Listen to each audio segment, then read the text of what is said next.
Assalamualaikum warahmatullahi wabarakatuh. Sahabat Tera Cinta dimanapun panjenengan berada, doa terbaik untuk Anda, keluarga Anda, dan orang-orang tercinta Anda. Ada banyak sekali cara berkenalan dengan Dia yang Maha Cinta. Retorika cintanya selalu tampak indah ketika kita sudah dimampukan untuk melewatinya. Ada yang melalui penderitaan-penderitaan hidup, melalui musik, melalui seni, melalui menyendiri, dan banyak sekali caranya. Kesadaran akan keterlibatan Tuhan dalam setiap hidup kita sangat indah, sangat menarik, bahkan sangat menyejukkan hati ketika telah terbangun kesadaran. Nah, berikut ini beliau Kiai Haji Buya Syakur Yassin MA akan memaparkan 1000 cara berkenalan dengan Tuhan. Simak videonya sampai selesai agar Anda tidak gagal paham. Semoga bermanfaat. Selamat mendengarkan. Terima kasih. Wassalamualaikum warahmatullahi wabarakatuh. Ketika Allah akan memperkenalkan kepadamu, udah jangan mempertimbangkan saya ini sholatnya belum benar, saya ini belum naik haji, saya ini belum selesai aliyahnya, kan gitu, dan sebagainya. Abaikan saja semuanya itu, terima saja dengan baik. Kemudian yang dimaksudkan wijhatan di sini artinya satu kesempatan atau satu peluang engkau bisa berkenalan, bahwa pada akhirnya banyak orang mengenal Tuhan melalui jalur yang berbeda-beda. Wijhatan, ya. Mindal wijhati, ini wijhati memberikan salah satu arah, salah satu peluang, tidak satu jalannya banyak. Orang mengenal Tuhan bisa dengan melalui ilmu pengetahuan, melalui sains dan teknologi. Ada lagi mengenal Tuhan melalui jalur kesenian, ada lagi melalui jalur pertapaan, ada lagi melalui cobaan dan ujian, ada lagi bermacam-macam lah. Nah, ini di Indonesia ini sebetulnya sedang banyak tumbuh kesadaran orang mencari Tuhan. Makanya kalau ada orang mengklaim dapat wahyu, itu terus langsung banyak yang percaya nih. Ada orang bersahabat dengan Jibril langsung banyak pengikutnya, karena memang pangsa pasarnya lagi bagus ini nih. Iya. Tetapi apa yang terjadi? Kebobodo kabeh. Semuanya itu wali-wali dalban, dukun-dukun palsu. Ada yang awalnya dikasih wiridan suruh puasa, ujung-ujungnya diajak mencari merah delima. Betul nggak? Nanti ada lagi dikasih wiridan sholat malam segala macam, nanti ujung-ujungnya mencari pedang samurai. Setelah itu pring petuk. Setelah pring petuk apa lagi? Cangling babi. Terus apa lagi? Kantong macan. Sampai menggandakan uang, anti tembak. Enggak masuk akal. Tapi yang orang itu lagi kehausan mencari Tuhan, ya dijalani juga. Sampai sekarang masih ada yang tetap masih tinggal di sana, di desa apa namanya,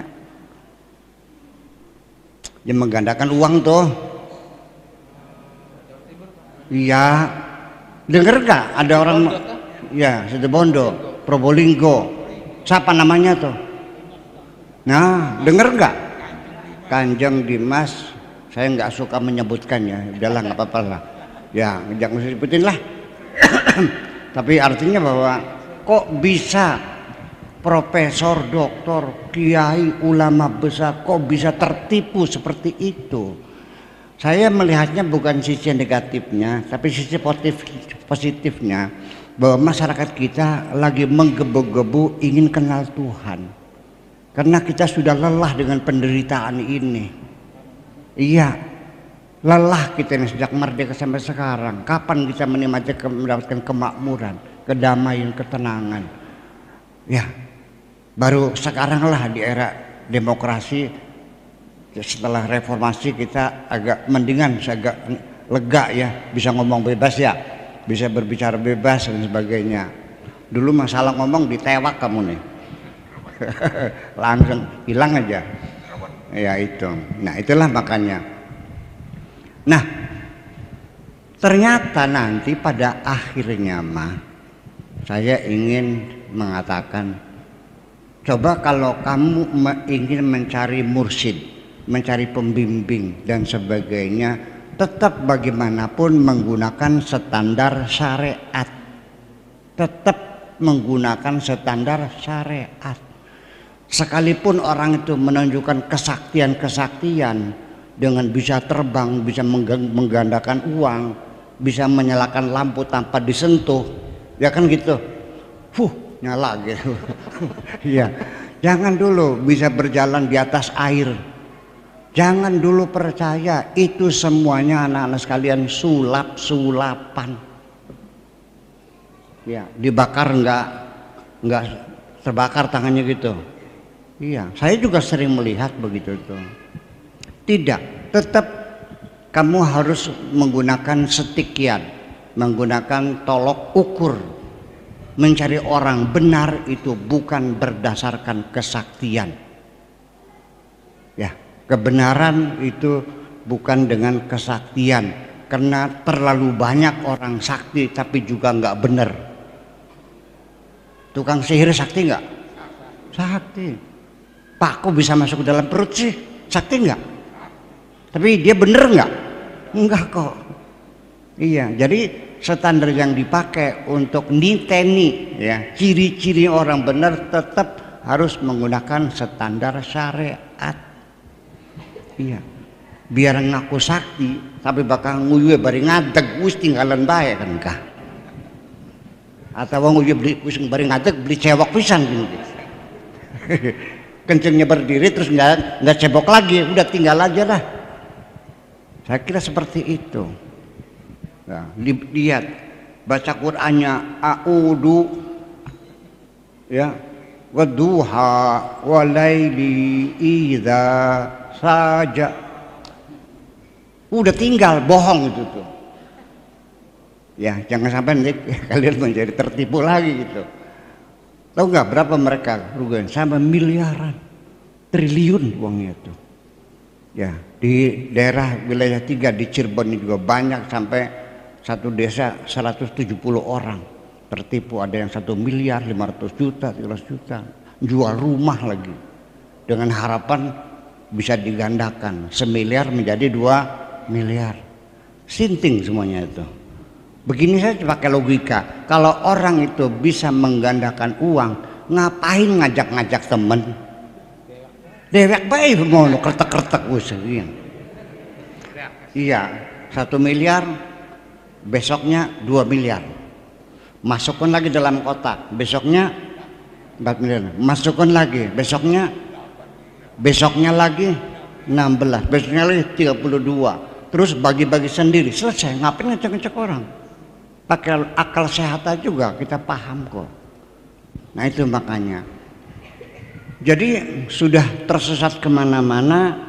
Nanti pada akhirnya ketika Allah menghendaki ingin memperkenalkan dirimu, percayalah suatu ketika nanti engkau akan diberi kesempatan, wijhatan, diberi kesempatan bisa berkenalan dengan orang yang sudah kenal dengan Allah.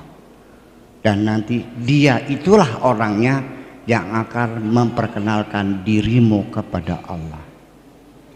Satu cirinya, orang ini pasti tidak akan pernah minta imbalan apapun kepada kamu. Kalau masih minta uang buat beli menyan jin, udah bohong. Padahal mah belinya di Banjunan menyanyi tuh. Ya, selewewu pergane mah. Mintanya 25 juta. Namanya menyan apel jin. Saya tahu kok. Menyanyi menyan luban zakar, menyan mustaki yang harganya paling mahal sekilo itu 300.000. Iya, dia mintanya 25 juta. Bohong semuanya itu.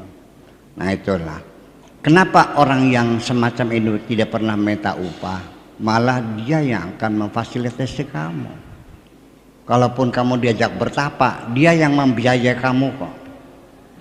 Karena orang yang sudah kenal Tuhan ini bukan dicari, tapi dia yang mencari orang-orang yang berbakat dan mampu bisa berkenalan dengan Tuhan. Jadi bukan kamu yang bahagia, orang yang kenal Allah lah yang berbahagia ketika dia melihat bahwa kamu punya bakat untuk itu. Jadi mencari.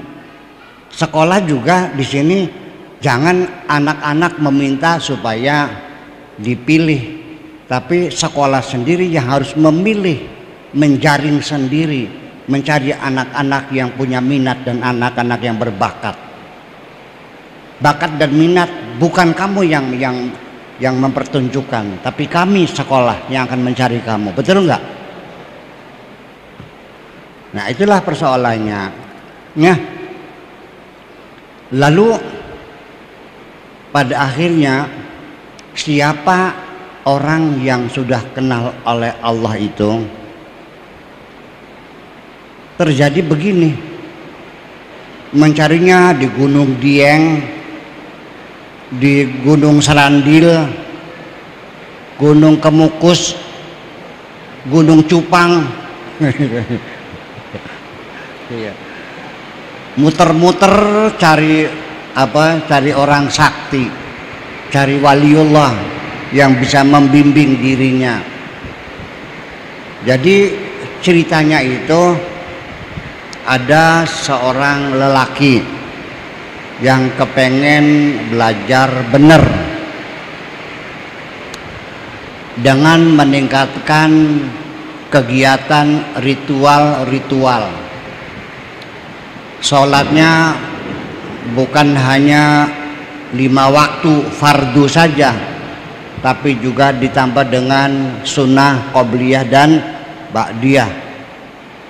Dari mulai sholat fajar, qobliyah subuh, lalu duha, qobliyah duhur, ba'diyah duhur, qobliyah asar, qobliyah maghrib, ba'diyah maghrib, qobliyah isya, ba'diyah isya, malam bangun lagi, sholat taubat, sholat tasbih, sholat witir, sholat hajat, sholat witir, nanti sholat fajar menjelang subuh. Zikirannya juga berjam-jam, gada-gede, hilaluh, sampai istrinya merasa jengkel. Apa bilangnya? Tetangga sebelah barat jam 2 malam sudah berangkat ke sawah, tangga sebelah timur jam 5 sudah berangkat ke pasar, suamiku jam 9 masih gada gedek baik. Perangsane tasbih bisa digoreng bu perangsane ku, sambil ditarik sejadahnya disabetakan yang dasar sisan. Seperti itu. Jadi selalu di gini, tidak mungkin bang kamu jadi wali, paling wali dalban kamu nih. Udah yang penting usaha aja yang rajin ngasih makan anak istri tiap hari di misalnya. Akhirnya saking gak betahnya dengan istri, dia pergi melanglang buana mencari waliullah sampai Gunung Serandil, gunung apa lagi, Gunung Kemukus, Gunung Kawi, Gunung Cupang gitu, muter-muter. Akhirnya Nah, disinilah Allah menghendaki orang ini bisa berkenalan dengan Allah, ketemu juga sama waliullah yang beneran. Tetapi ketika dia ingin belajar, pengen dianggap murid, nggak bisa. Kamu ini goblok, percuma jauh-jauh datang ke sini pengen belajar bener sama saya. Padahal orang yang di sampingmu, yang tiap malam bertidur berselimut dengan kamu, itu adalah waliullah gedean itu tuh. Maksudnya siapa? Ya istrimu itu. Konon. Jadi artinya dia melongo aja. Masa iya nyong dia tuh ngelarang saya dzikiran, ngelarang saya sholat, masa dia waliullah? Udah pulang aja, percuma kamu tuh. Dah sana. Akhirnya dia ya udah balik lagi. Sampai di depan pintu, istrinya sudah nunggu di depan. Sambil tersenyum, baru tahu lo ya. Ya, itulah artinya bahwa persoalan perwalian itu tidak pernah dipamerkan, pasti disembunyikan. Jadi kalau ada orang yang pamer-pamer sudah pasti itu bukan. Percaya nggak? Sudah begini, pakai logika yang sederhana biar anak-anak paham semuanya. Kalau yang digelar di depan rumah sing diler-ler waktu kali duduk, ya waktu kali kan itu batu kali yang digelar tuh, dipamerkan tuh. Kalau berlian digelar nggak di depan rumah? Di mana ditaruhnya? Di kotak. Kotaknya dikunci. Kotaknya ditaruh di sorogan. Sorogannya dikunci. Sorogannya di mana? Lemari. Lemarinya dikunci. Lemarinya di kamar. Kamarnya dikunci. Kamarnya di rumah. Rumahnya kunci. Rumahnya ada gerbangnya. Gerbangnya sok berapa kunci? Gerbang. Itu kamar, lemari, sorogan sama kotaknya. 6 kunci berlapis. Tidak mudah kamu bisa mengenali berlian. Tidak mudah kamu menyentuh berlian itu. Itu persoalannya. Ya akan berlapis-lapis dan pasti orang salah paham semuanya. Karena namanya kekasih yang sejati pasti disembunyikan. Percaya enggak? Iya. Sudah saya mau nanya nih, ini masih remaja semua. Kamu pacaran tuh enaknya di bawah kersem atau di pasar? Pasti kekasih itu disembunyikan, tidak mungkin akan dipamer-pamerkan. Itu namanya bahwa jangan berharap bahwa kamu akan bisa mencapai kebenaran. Ya, standarnya semacam itu. Kemudian jangan mengandalkan seremoni-seremoni ibadah-ibadah kamu, sholat, puasa, dzikiran, seperti itulah satu-satunya jalan menuju Tuhan. Tidak, Allah memberikan jalan 1001 jalan menuju Roma. 1001 jalan menuju Roma, artinya banyak jalurnya. Dari mulai kesulitan-kesulitan hidup. Andaikan aku dari kecil banyak yang kasih sayang kepadaku, tentu aku tidak akan bisa merasakan kasih sayang Tuhan. Ya, seperti itu.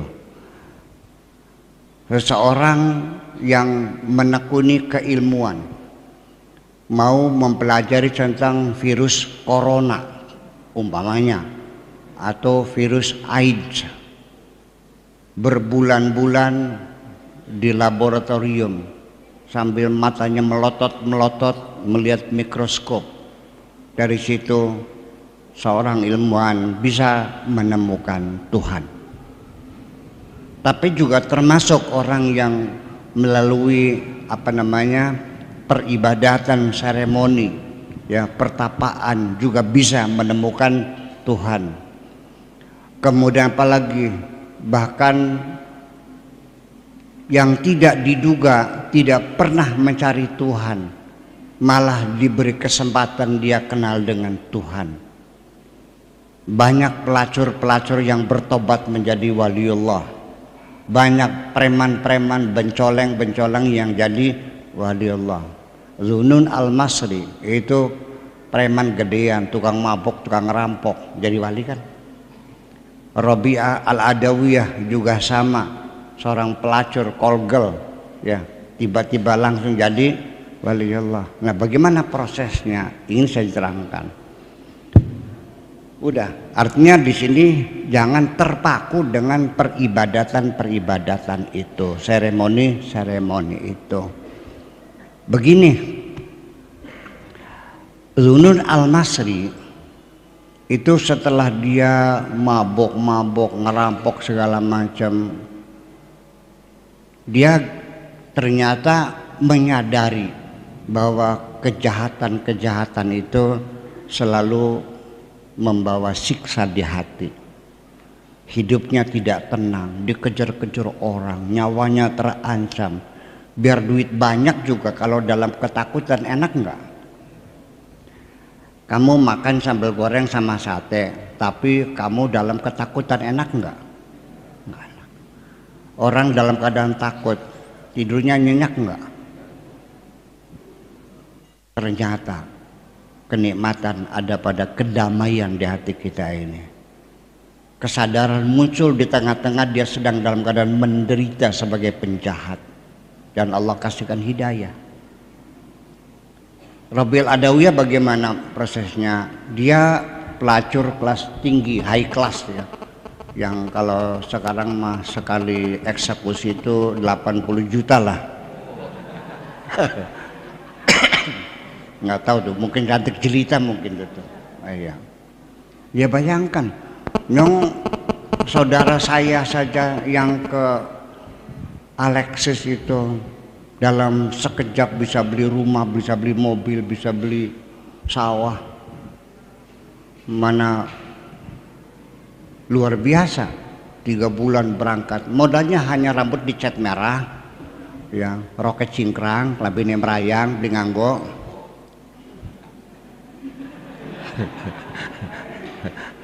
Oke, 3 bulan berangkat di Alexis, 3 bulan pulang beli rumah, berangkat lagi 3 bulan pulang beli mobil, berangkat lagi 3 bulan pulang beli sawah, ya kan? Ya coba aja di Alexis tuh katanya, saya belum pernah ke sana, katanya aja. Gelembusung terus pernah. Katanya sekali eksekusi itu 2,5 juta.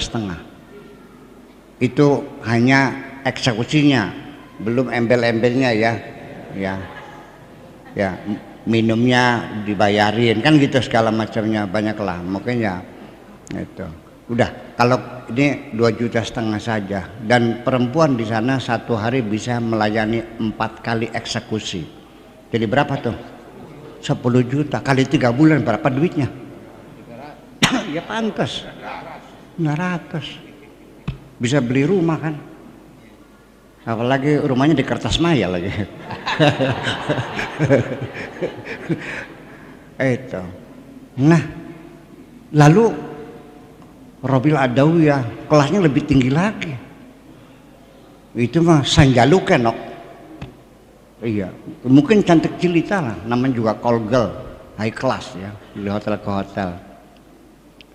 Kenapa demikian? Ada sesuatu yang terjadi, yaitu dia mengalami satu penderitaan, ya, depresi. Seorang pelacur itu depresi, ya. Kenapa? Bedanya, ini udah kelas berapa sih? Kelas berapa ini? Kelas berapa? Kelas 2, kelas 3 ya wes lah. Ini anggap aja pelajaran seksologi dah. Dan saya termasuk adalah seorang kiai yang setuju diberi pelajaran seksologi. Yang ilmu aja, masa ilmu haram, ngaco sih mah. Masa ilmu haram? Ilmu kan untuk membahagiakan kamu juga, meningkatkan kualitas. Ya, begini, lelaki yang sering melacur itu tidak otomatis depresi. Paling-paling ya kena penyakit aid, ya, atau penyakit sepilis, atau Vietnam Rose, atau apalagi gonore. Dari wong kene mah bengang kok sepilis barangnya, gonore ya. Tetapi kalau perempuan itu berbeda, ya. Kalau laki-laki bisa berhubungan dengan siapapun tanpa cinta, tanpa rasa, asal kenal, tawar menawar, jadi setuju, udah selesai, puas, seneng boleh. Iya, ancamannya mati kok, dan obatnya belum ada sekarang penyakit AIDS-nya. Dan saya doakan mudah-mudahan jangan ketemu dulu. Kok pakai separajat modar kabeh sampai ketemu, biar kapok gitu. Iya.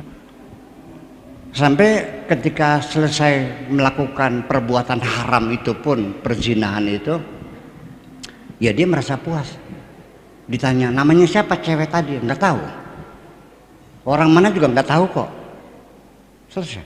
Tapi kalau perempuan nggak bisa berhubungan intim dengan lelaki yang tidak dicintainya.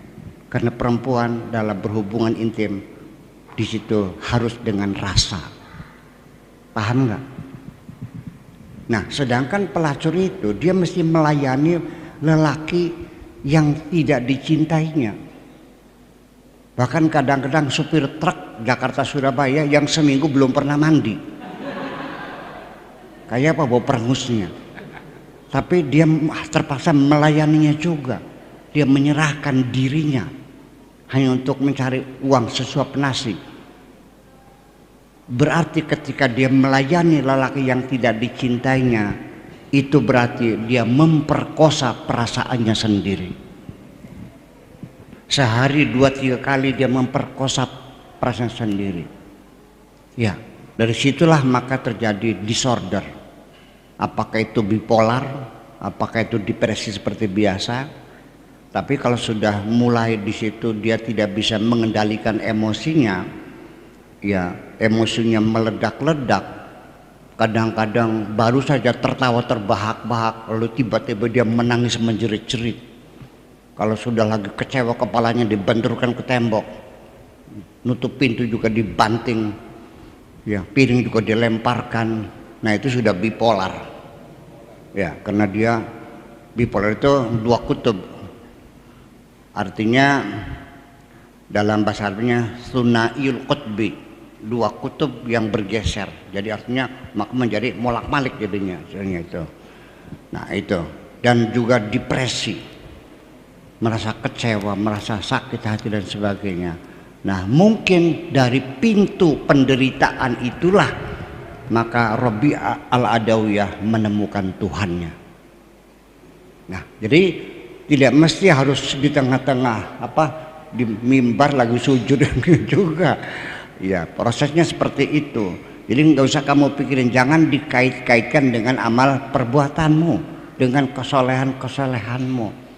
Sebab apa yang kau anggap kesolehan yang kamu catat sebagai pahala-pahala, ya. Dan saya sangat kecewa ketika para mubalik di mimbar itu selalu isi ceramahnya menghitung pahala terus.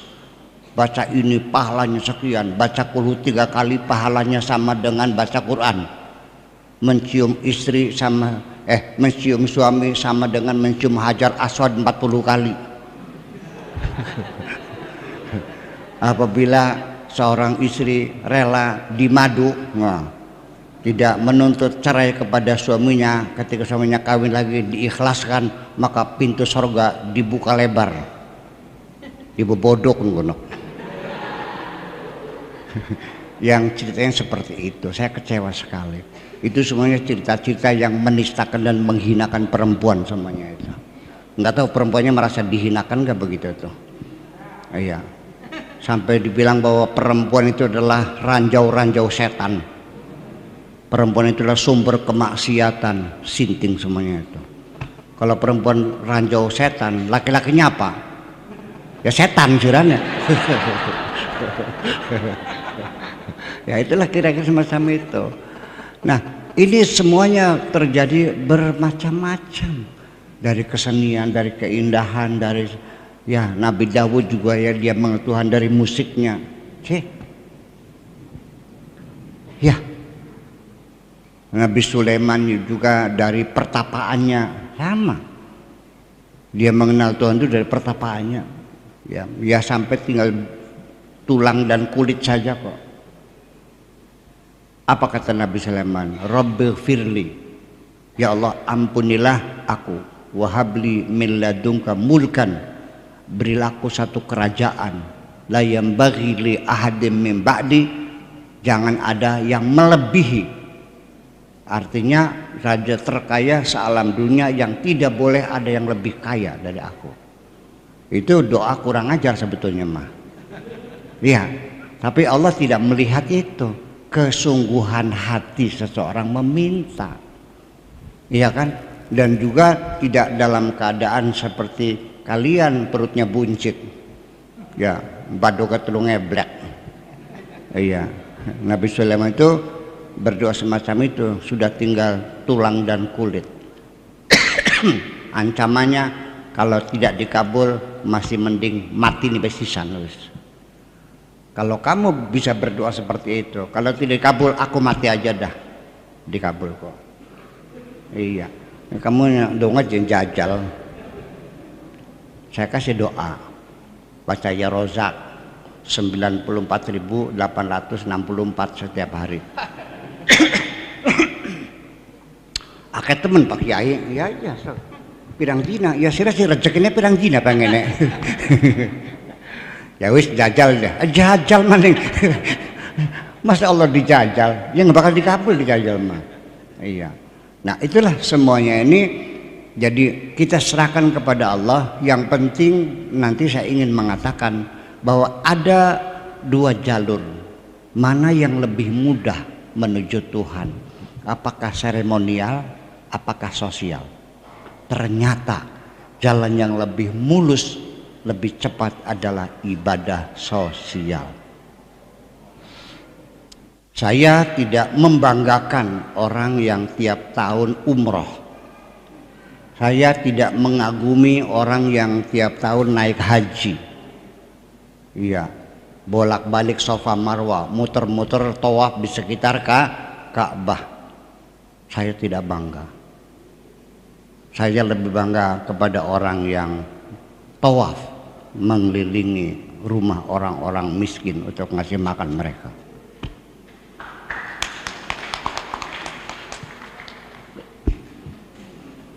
Sebab banyak sekali kita ini dikiranya suatu ketika nanti besok di akhirat ada orang yang mencari Tuhan kemana-mana, dipanglo, artinya dipersalahkan. Kata malaikatnya, kamu gobloknya luar biasa, muter-muter cari Tuhan ke gunung-gunung, ya nggak bakal ketemu. Padahal kalau engkau mencari Tuhanmu, ya menyambangi temanmu yang sakit dan kau berikan obat, sejak itu engkau sudah bisa bertemu dengan Tuhan.